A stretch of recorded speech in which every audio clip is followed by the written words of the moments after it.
Ce sont des instruments redoutables pour traquer les groupes armés terroristes dans le Sahel. La force française Barkhane utilise depuis le Niger 4 drones. Ils peuvent voler 20 heures pour surveiller l'ennemi. Pour la première fois, nos journalistes ont eu accès aux images filmées par ces drones. Bertrand Boyer et Loïc Lemoigne. La scène a lieu quelque part dans le désert malien. Le pick-up blanc a priori. Ces hommes ne s'en doutent pas. Déplacement sud-sud-ouest. Mais au même moment, des militaires français les observent. Ils sont sur la trace de djihadistes. J'ai Pax armé sur pick-up.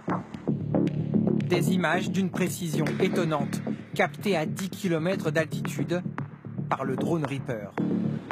La France déploie 4 appareils à Niamey au Niger pour l'opération antiterroriste Barkhane. 20 mètres de large, 4 tonnes, un gros planeur motorisé, bardé d'électronique. Celui-ci part en mission. Son pilote le vérifie exactement comme il le faisait auparavant pour son avion de chasse. La sécurité, elle est identique, on prend les mêmes précautions.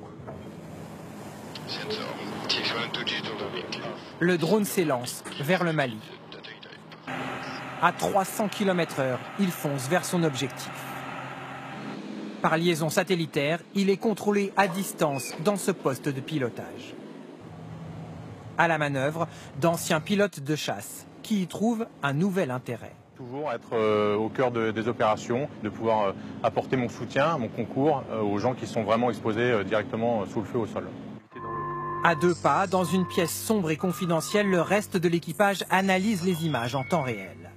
J'ai 2 personnels, 3 personnels armés minimum. Je pense qu'ils vont s'arrêter bientôt. Ils pensent avoir identifié les membres d'un groupe terroriste qui vont enfouir dans le sable un IED, un engin explosif.